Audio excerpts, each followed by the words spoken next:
پہلی چیز متقین کی وہ نشانیاں بیان کی، اس کے بعد اللہ تبارک و تعالیٰ نے مومنین کو ذکر کیا، پھر اس کے بعد منافقین کو ذکر کیا، پھر اس کے بعد اللہ تبارک و تعالیٰ نے کافرین کو ذکر کیا کہ نماز، روزہ، زکوٰۃ، حج، وہ قصاص، کہ اگر ایک انسان نے ایک انسان کو مار دیا اس کے بدلے میں جو قصاص کیا جائے گا، جو قربانی لی جائے گی، وہ کس کی لی جائے گی؟ مثل الذین ينفقون اموالهم فی سبیل اللہ کمثل حبۃ انبتت سبع سنابل، کہ سورہ فاتحہ ہماری ہو چکی تھی۔ سورہ فاتحہ کے اندر میں نے آپ کے سامنے بیان کیا تھا کہ سورہ فاتحہ ایک دعائیہ اسلوب، کہ اللہ تبارک و تعالیٰ نے ہمیں ایک دعا کا وہ طریقہ سکھایا ہے سورہ فاتحہ کے اندر۔ پھر آپ کو ہر آیت کی وہ تفسیر بھی معلوم ہو چکی تھی کہ الحمدللہ رب العالمین کا مطلب کیا ہے، الرحمن الرحیم میں الرحمن کا مطلب کیا ہے، الرحیم کا مطلب کیا ہے، مالک یوم الدین، ایاک نعبد و ایاک نستعین، اہدنا الصراط المستقیم صراط الذین انعمت علیہم غیر المغضوب علیہم ولا الضالین تک سورہ فاتحہ کی ہر صورت، ہر آیت، ہر لفظ کا معنی اور اس کی تفسیر معلوم ہو چکی تھی۔ پھر ہم نے یہ بھی معلوم کیا تھا کہ مغضوب سے کون لوگ مراد ہیں اور ولا الضالین سے کون لوگ مراد ہیں۔ تو آج ہم سورہ بقرہ کی طرف جائیں گے، کیونکہ سورہ بقرہ اس قرآن کی بہت بڑی صورت ہے، اور اس میں اللہ تبارک و تعالیٰ نے جو پورے قرآن کے اندر جتنے مضامین اللہ تبارک و تعالیٰ نے نازل کیے، تو ان کا خلاصتاً یا ان کا ایک ایک حصہ ہر مضمون کا وہ اللہ تبارک و تعالیٰ نے سورہ بقرہ کے اندر بھی نازل کیا ہے۔ اب یہاں پر ہم تھوڑی سی وہ تفصیل بیان کریں گے پہلے پاؤ کی، اس کے بعد ہم آپ کے سامنے رکھیں گے کہ اللہ تبارک و تعالیٰ نے باقی اس صورت میں کیا کیا اتارا ہے۔ تو آج ہم صرف اور صرف اس صورت کا اجمالی خاکہ سنیں گے اور اس کو بیان کریں گے۔ آج ہم الف لام میم تک نہیں جائیں گے، کیونکہ اس سورہ بقرہ کے بارے میں یہ معلوم ہونا چاہیے کہ اللہ تبارک و تعالیٰ نے اس صورت میں کیا کیا اتارا ہے، کیونکہ بار بار پھر اس کو دوبارہ رپیٹ کرنا، یہ پھر اس سے ٹائم بہت لگے گا اور پھر کوئی چیز حاصل نہیں ہوگی۔ لہٰذا آج غور سے سن لیں کہ اس پوری صورت میں اللہ تبارک و تعالیٰ نے کیا کیا چیزیں بیان کی ہیں۔ کچھ چیزیں ہم تفصیلاً بیان کریں گے، شروع کی چیزیں، کیونکہ تقریباً ہمارا 3 ہفتے یا 1 مہینہ ہمارا صرف پہلے پاؤ کے اوپر لگے گا، کیونکہ اس میں بہت ساری چیزیں اللہ تبارک و تعالیٰ نے بیان کی ہیں۔ تو اس کو آج ہم تھوڑا سا تفصیلی خاکے کے اندر ہم بیان کریں گے،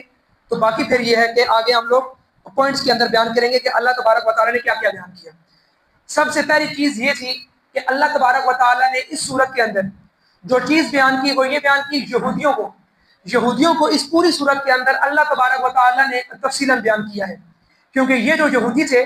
ان کا ایک خام خیال یہ تھا کہ اللہ تبارک و تعالیٰ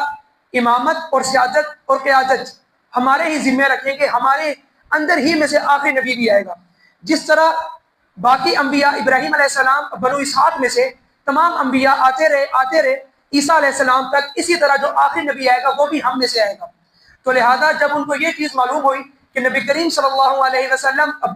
بنو اسحاق میں سے نہیں ہے، بنو اسماعیل میں سے ہیں، تو اس وقت انہوں نے ان کی مخالفت کر دی۔ یہودیوں کی صرف اور صرف جو مخالفت تھی ہم مسلمانوں سے، جو اب بھی ہے، اور جو اس وقت کی یہودیوں کی جو مخالفت رہی، وہ صرف اور صرف اسی وجہ سے کہ جو ان کا آخری نبی ہے وہ ہم میں سے نہیں آیا، وہ بنی اسرائیل میں سے نہیں آیا، بلکہ وہ بنی اسماعیل میں سے ہے، تو لہٰذا ہم اس نبی کو نہیں مانتے، ہمارے نزدیک یہ نبی نہیں ہو سکتا۔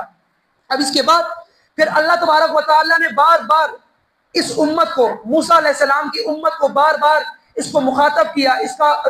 اس قرآن کے اندر تذکرہ کیا کہ میں نے اس امت کے اوپر اتنی نعمتیں اتاری کہ انہوں نے آخر میں کیا کیا کہ انہوں نے میری نعمتوں کی ناشکری کی، پھر اس کے بدلے میں نے فی الفور ان کے اوپر عذاب نازل نہیں کیا، بلکہ میں نے انبیاء کو بھیجا کہ ان کو سمجھائیں گے، لیکن اللہ تبارک و تعالیٰ نے فرمایا کہ یہ قوم، یہ امت سمجھنے والی نہیں تھی۔ بہرحال اللہ تبارک و تعالیٰ نے اس سورہ بقرہ کے اندر یہودیوں کا بہت زیادہ تذکرہ کیا ہے۔ پھر یہ بھی بتلایا نبی کریم صلی اللہ علیہ وسلم کو کہ آپ بالکل محفوظ ہیں، آپ صبر سے کام لیں، آپ ابراہیم علیہ السلام کی دعا کا مظہر ہیں، لہٰذا جیت آپ کی ہے۔ آخر میں جو آخری شریعت ہے، جو اللہ تبارک و تعالیٰ نے اپنے دین کی حجت کی اتمام کرنا تھا، وہ آپ کے ذریعے ہو کر رہے گا، آپ کے علاوہ کوئی اور نبی نہیں آئے گا، لہٰذا آپ ابراہیم علیہ السلام کی دعا کا مظہر ہے۔ آپ ان چیزوں سے دور رہیں کہ یہودی کیا کرتے ہیں، عیسائی کیا کرتے ہیں، بلکہ وحی کے ذریعے ہم آپ کو ہر چیز پہنچاتے رہیں گے، آپ اس چیز سے بالکل دور رہیے۔ اب اس کے بعد ابراہیم علیہ السلام کی جو شریعت تھی وہ تو آپ صلی اللہ علیہ وسلم تک چلتی رہی، لیکن اس کے اندر یہودیوں نے اور مشرکین نے اس کو اتنا بگاڑ دیا کہ جب آپ صلی اللہ علیہ وسلم آئے تو ابراہیم علیہ السلام کی جو سنتیں تھیں ان کو اسی طرح زندہ کیا آپ صلی اللہ علیہ وسلم کی امت کے ذریعے، ان کے ہاتھوں کے ذریعے۔ مثال کے طور پر یہ قربانی کرنا جو اگلے مہینے ہمارے اوپر یہ فریضہ اللہ کا آ رہا ہے، حالانکہ یہ ابراہیم علیہ السلام کا اسماعیل نہ یہ کسی اور نبی کا، بلکہ ابراہیم علیہ السلام کی طرف سے یہ فریضہ ہمارے اوپر نازل کیا گیا۔ اب یہ فریضہ ابراہیم علیہ السلام کا ہے، لیکن اس امت کے اندر بھی یہ فریضہ اس نبی کا ہے۔ کیوں؟ اس نبی کو کہا جاتا ہے کہ وہ تمام انبیاء کے امجد تھے، وہ تمام انبیاء کے اجداد یعنی کہ وہ دادا نبی تھے، ان کی شریعت ہماری شریعت تک چلتی آ رہی ہے۔ اور اس کے بعد پھر ابراہیم علیہ السلام کا جب انہوں نے تذکرہ کیا اللہ تبارک و تعالیٰ نے، پھر اس کے بعد اللہ تبارک و تعالیٰ نے جو سب سے تفصیلاً ذکر کیے وہ اس امت کے احکام اور وہ قوانین کو ذکر کیا۔ روزہ، زکوٰۃ، حج، نماز، طلاق، رضاعت، یہ تمام مسائل اللہ تبارک و تعالیٰ نے ان کا ذکر کیا۔ بہرحال ہم پہلے پاؤ کی طرف آتے ہیں کہ پہلے پاؤ کے اندر اللہ تبارک و تعالیٰ نے کیا ذکر کیا، ان کو غور سے سنیے گا۔ سب سے پہلی چیز جو اللہ تبارک و تعالیٰ نے ذکر کی وہ ذکر کی ایمان والوں کی نشانیاں، کہ ایمان والے جو متقین ہیں ان کی یہ نشانیاں ہیں۔ ایمان والے ہمیشہ سرخرو رہیں گے، ایمان والوں کے اندر یہ نشانیاں پائی جائیں گی، تو یہ ایمان والے ہمیشہ منافقین اور کفار کے سامنے ڈٹ کے رہیں گے۔ پہلی چیز متقین کی وہ نشانیاں بیان کی۔ اس کے بعد اللہ تبارک و تعالیٰ نے مومنین کو ذکر کیا، پھر اس کے بعد منافقین کو ذکر کیا، پھر اس کے بعد اللہ تبارک و تعالیٰ نے کافرین کو ذکر کیا کہ کافر لوگ، مومنین لوگ اور منافق لوگ۔ اور میں نے پہلے آپ کے سامنے یہ ذکر کیا کہ سورہ بقرہ مدنی سورت ہے، اور جب جو بھی یہ مکی سورت ہوگی اس میں منافقین کا تذکرہ نہیں ہوگا۔ کیوں؟ کیونکہ مکہ کے اندر مکمل طور پر صرف دو ہی گروہ تھے، ایک کافر ایک مسلمان، بس۔ لیکن جب حضور نبی کریم صلی اللہ علیہ وسلم جب گئے مدینہ کے اندر تو مدینہ کے اندر منافقین بھی آ گئے، تو جو وہ کافر تھے وہ تو تھے ہی تھے، تو کافر اور منافقین کا اضافہ ہوا مومنین کے سامنے۔ بہرحال اس کے بعد اللہ تبارک و تعالیٰ نے جو اس بات کو سب سے زیادہ ذکر کیا کہ فرشتوں نے سوال کیا اللہ تبارک و تعالیٰ سے کہ اے اللہ، آپ آدم علیہ السلام کی خلافت کو اتار رہے ہیں، آدم علیہ السلام کو آپ بھیج رہے ہیں، کیا آدم علیہ السلام خون ریزی نہیں کریں گے؟ یعنی جو انسانیت آپ بنانے جا رہے ہیں کیا وہ انسانیت اس دنیا کے اندر جا کر خون ریزی نہیں کرے گی؟ تو اس کے بھی اللہ تبارک و تعالیٰ نے جوابات دیے۔ لیکن یہاں سے ایک بہت بڑا نقطہ نکلتا ہے اس امت کے لیے، وہ کون سا؟ کہ اگر آپ غور سے دیکھیں تو فرشتوں نے سوال کیا اللہ سے کہ اے اللہ، آدم علیہ السلام کو کیوں بنایا جا رہا ہے؟ آدم علیہ السلام کو اپنا خلیفہ کیوں بنایا جا رہا ہے؟ اللہ تبارک و تعالیٰ نے اس کا جواب دیا۔ پھر نمبر 2، شیطان کو یہ جواب معلوم تھا، شیطان نے پھر بھی اللہ کی نہیں سنی، پھر بھی اس نے اس انسان کی، اس نے اس آدم علیہ السلام کی اس نے مخالفت کی۔ کیوں؟ یہ بہت بڑا ایک اس کے اندر اللہ تبارک و تعالیٰ نے نقطہ بیان کیا اس امت میں۔ وہ کون سا؟ اس امت میں شروع میں 2 گروہ تھے۔ ایک وہ گروہ تھا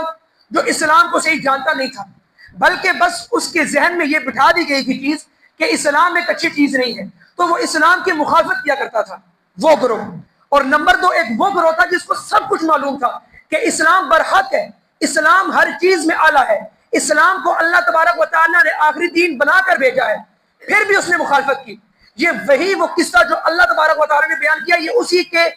زمرے میں آتا ہے۔ عمر فاروق رضی اللہ تعالیٰ عنہ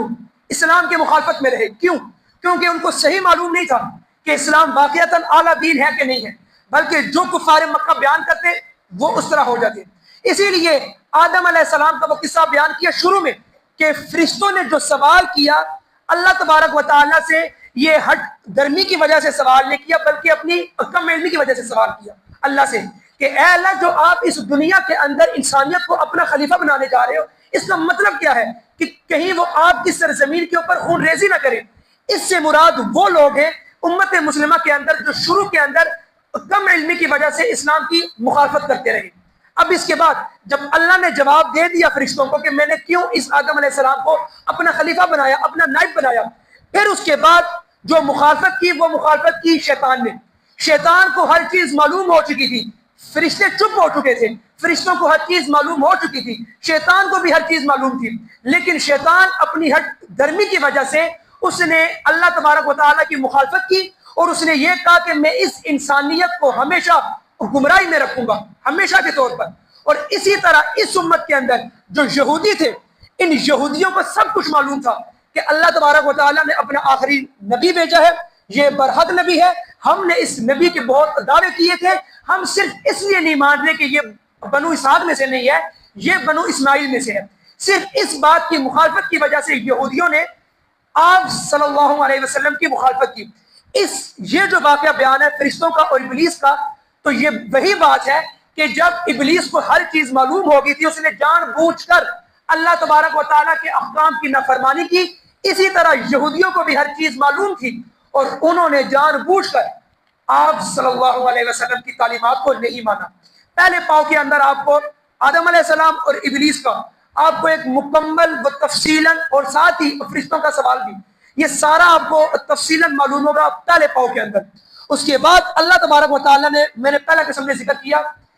کہ موسیٰ علیہ السلام کی امت کا وہ قصہ تفصیلی طور پر آئے گا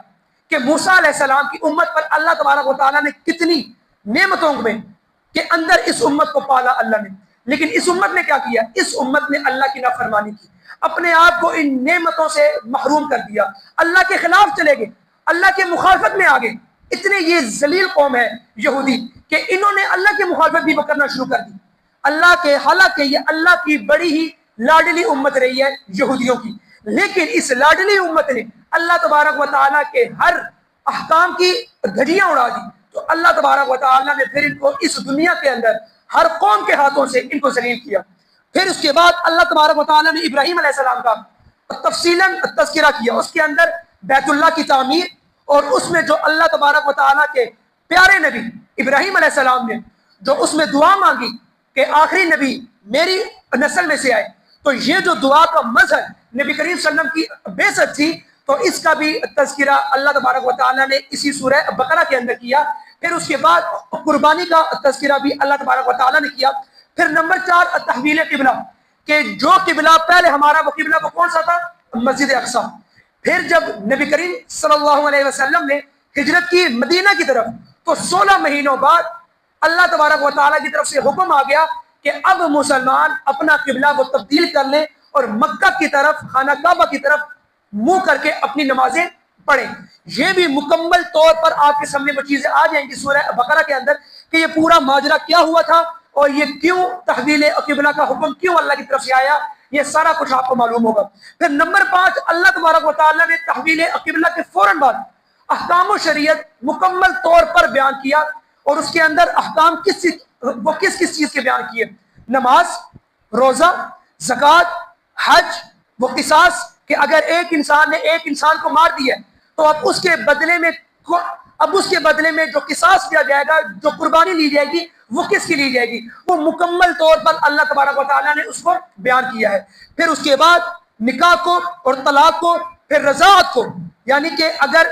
ایک شخص نے ایک ماں کا دودھ پیا، مکمل طور پر رضاعت کے مسائل بیان ہوں گے۔ پھر اس کے بعد لین دین کو بیان کیا ہے، لین دین کو کہ ایک انسان کا لین دین ایک انسان کے ساتھ کس طرح ہونا چاہیے، یہ پوری آیتیں اللہ تبارک و تعالیٰ نے بیان کی۔ پھر اس کے بعد اللہ تبارک و تعالیٰ نے بیان کیا سود کو، کہ میں نے سود کو حرام کیوں قرار دیا اور بے کو میں نے حلال کیوں قرار دیا، اس کے پیچھے کیا وجہ ہے اور اللہ تبارک و تعالیٰ نے اس کے پیچھے کیا حکمت رکھی ہے، یہ بھی اللہ تبارک و تعالیٰ نے سورہ بقرہ میں نازل کیا۔ پھر اس کے بعد اللہ تبارک و تعالیٰ نے مسلمانوں کی انفرادی اور اجتماعی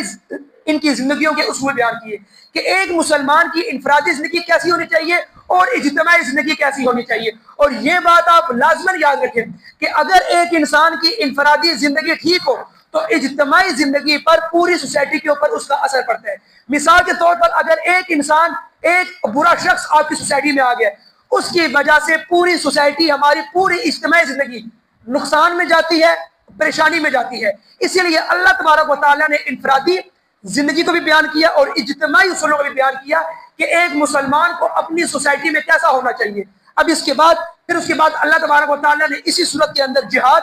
اور وہ قربانی کو بیان کیا، اور وہ قربانی جہاد بالنفس اور جہاد بالمال، اور مال کے ذریعے بھی جہاد اور اپنی جان کے ذریعے بھی جہاد کو بیان کیا۔ پھر اس کے بعد اللہ تبارک و تعالیٰ نے بیان کیا انفاق فی سبیل اللہ کو، کہ جو مال کی قربانی ہے وہ ایک انسان کس طرح دے سکتا ہے، اور یہ بھی اللہ نے بیان کیا میں ایک کے بدلے میں 700 گنا ہر انسان کو دوں گا۔ یعنی جو انسان میرے راستے میں ایک دانہ اللہ کی راہ میں خرچ کرے گا